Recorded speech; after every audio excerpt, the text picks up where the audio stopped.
Real world کے معزز دوستوں، میں ہوں ماجد ملک اور آپ تمام دیکھنے اور سننے والوں کو السلام علیکم۔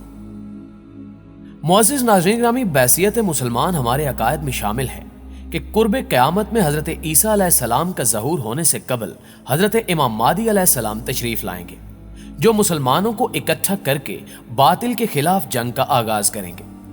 جس طرح نبوت کے جھوٹے دعوے دار دنیا میں ہو کر گزرے ہیں، ایسے ہی امام مہدی ہونے کا دعویٰ بھی بیشتر ضعیف العقائد سازشی افراد کرتے آئے ہیں۔ حال ہی میں ایک حیرت انگیز واقعہ رونما ہوا ہے۔ ڈاکٹر ذاکر نائک کے سامنے ایک شخص نے امام مہدی ہونے کا دعویٰ کیا، مگر ڈاکٹر ذاکر نائک نے صرف ایک سوال پوچھ کر اس کے جھوٹ کا پردہ فاش کر دیا۔ آئیے اس تمام واقعے کی تفصیل جاننے کی کوشش کرتے ہیں، مگر اس سے قبل ویڈیو دیکھنے والے افراد سے گزارش ہے کہ مکمل معلومات جاننے کے لیے ویڈیو کو سکپ کیے بغیر آخر تک ضرور دیکھیے گا۔ In his fashion. So we will have the first question from the front mic. اعوذ باللہ من الشیطان الرجیم، بسم اللہ الرحمن الرحیم۔ السلام علیکم ورحمۃ اللہ وبرکاتہ۔ وعلیکم السلام ورحمۃ اللہ وبرکاتہ۔ Sir, I want to reveal you some truth for which Allah has sent me,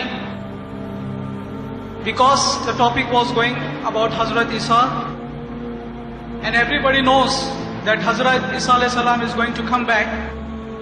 I myself want to reveal something, that I myself is Imam Mehdi, and I am giving you the good news of the arrival of the Jesus Christ, be peace upon him.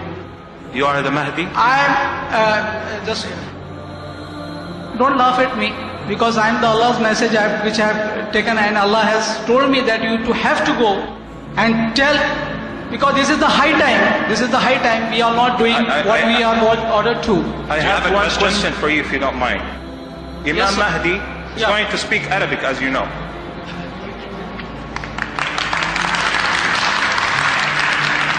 اعوذ باللہ من الشیطان الرجیم، بسم اللہ الرحمن الرحیم۔ الحمد للہ رب العالمین الرحمن الرحیم مالک یوم الدین، ایاک نعبد و ایاک نستعین، اہدنا الصراط المستقیم۔ Brother, this is not enough. ناظرین گرامی، چند روز قبل کی بات ہے کہ معروف اسلامی اسکالر ڈاکٹر ذاکر نائک کے پروگرام میں ایک شخص نے امام مہدی ہونے کا دعویٰ کیا۔ سوال و جواب کے سیشن میں یہ شخص مائک پر آیا اور اس نے کہا کہ اللہ نے اسے ایک خاص پیغام دے کر بھیجا ہے، اور وہ تمام انسانیت کو حضرت عیسیٰ علیہ السلام کے آنے کی خوشخبری دیتا ہے، اور وہ امام مہدی ہے۔ نعوذ باللہ۔ اس شخص کی گفتگو سن کر ڈاکٹر ذاکر نائک مسکرا دیے، جس پر وہ شخص کہنے لگا کہ آپ کیوں مسکرا رہے ہیں؟ میں نے آپ کو بتایا تو ہے کہ میں امام مہدی ہوں۔ اس پر ڈاکٹر ذاکر نائک نے جواب دیا کہ ہم نے اسلامی کتب اور روایات میں پڑھ رکھا ہے کہ حضرت امام مہدی عربی زبان میں بات چیت کریں گے، حالانکہ آپ تو انگلش بول رہے ہیں، اور وہ بھی ماڈرن انگلش۔ جس پر وہ شخص پریشان ہو گیا اور اسے معلوم ہو گیا کہ اس کا جھوٹ پکڑا گیا ہے۔ ہچکچاہٹ میں اسے کچھ سمجھ نہ آیا کہ وہ کیا کرے، جس پر فوراً اس نے سورہ فاتحہ کی تلاوت شروع کر دی۔ ریئل ورلڈ کے معزز دوستو، حضرت امام مہدی علیہ السلام کا تصور اسلام میں احادیث کی بنیادوں پر امت مسلمہ اور تمام دنیا کے نجات دہندہ کی حیثیت سے پایا جاتا ہے، اور سنیوں میں ان کے آخرت یا قرب قیامت کے نزدیک نازل ہونے کے بارے میں ایک سے زیادہ روایات پائی جاتی ہیں، جبکہ شیعوں کے نزدیک حضرت امام مہدی علیہ السلام امام حسن عسکری کے فرزند اور اہل تشیع کے آخری امام ہیں۔ حضرت امام مہدی علیہ السلام وہ شخصیت ہیں جن کے بارے میں حضرت محمد صلی اللہ علیہ وآلہ وسلم کے ارشادات تمام مستند کتب مثلا صحیح بخاری اور صحیح مسلم وغیرہ میں ملتے ہیں۔ حدیث کے مطابق ان کا ظہور قیامت کے نزدیک ہوگا۔ اسلامی کتب کے مطالعے سے معلوم ہوتا ہے کہ جس سال امام مہدی علیہ السلام کا ظہور ہونا ہوگا، اس سال حج امیر کے بغیر ہوگا۔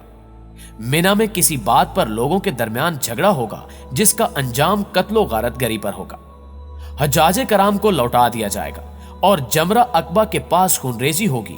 اسی دوران پوری دنیا سے 7 بڑے بڑے علماء بغیر کسی سابقہ تیاری کے مکہ مکرمہ آئیں گے اور امام مہدی علیہ السلام کو تلاش کریں گے، تاکہ ان کے ہاتھ پر بیعت کریں اور فتنوں کا خاتمہ ہو۔ جب یہ علماء امام مہدی علیہ السلام کو تلاشنے میں کامیاب ہو جائیں گے اور علامات و اوصاف سے یہ کچھ زیادہ مشکل نہ ہوگا، تو ان سے اپنی بیعت کی درخواست کریں گے۔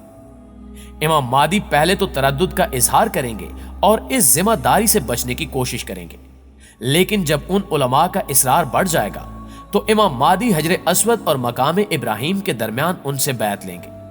پھر اسی دن عشاء کی نماز کے بعد عمومی بیعت ہوگی اور امام مہدی علیہ السلام خطبہ ارشاد فرمائیں گے۔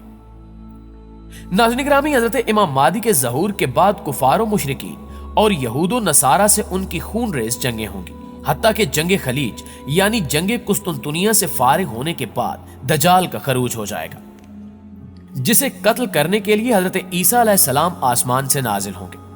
نزول عیسیٰ علیہ السلام کے بعد حضرت امام مہدی علیہ السلام کا کام چونکہ پورا ہو چکا ہوگا، اس لیے وہ حکومت اور سلطنت اور دیگر تمام امور حضرت عیسیٰ علیہ السلام کے سپرد کر کے ان کے تابع ہو جائیں گے۔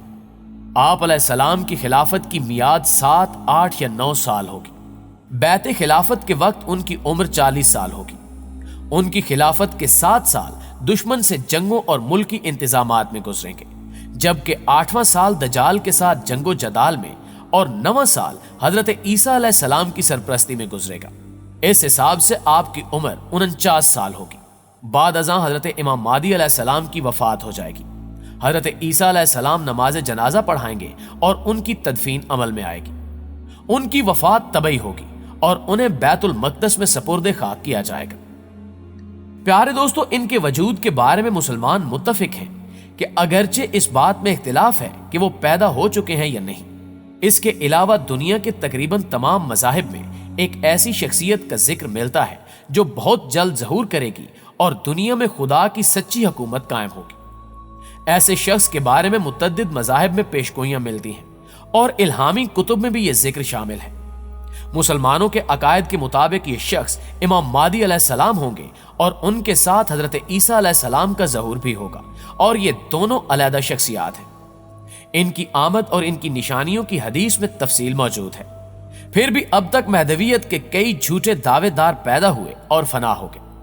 جی تو معزز دوستو، ہمیں امید ہے کہ آج کی یہ ویڈیو بھی آپ کو بے حد پسند آئی ہوگی۔ ویڈیو اچھی لگے تو اسے لائک کرتے ہوئے اپنے دیگر دوستوں کے ساتھ بھی شیئر کر دیجیے، اور اگر آپ چینل پر نئے ہیں تو جلدی سے ہمارے چینل کو سبسکرائب کرتے ہوئے ساتھ موجود بیل آئیکن کو بھی کلک کر دیجیے، کیونکہ ایسی ہی معلوماتی ویڈیو آپ کو صرف اور صرف ریئل ورلڈ پر دیکھنے کو مل سکتی ہیں۔ انشاءاللہ آپ سے ملاقات ہوتی ہے اگلی ویڈیو میں۔ تب تک اپنا، آس پاس کے لوگوں کا، اپنے پیاروں کا ڈھیر سارا خیال رکھیے گا۔ اللہ نگہبان۔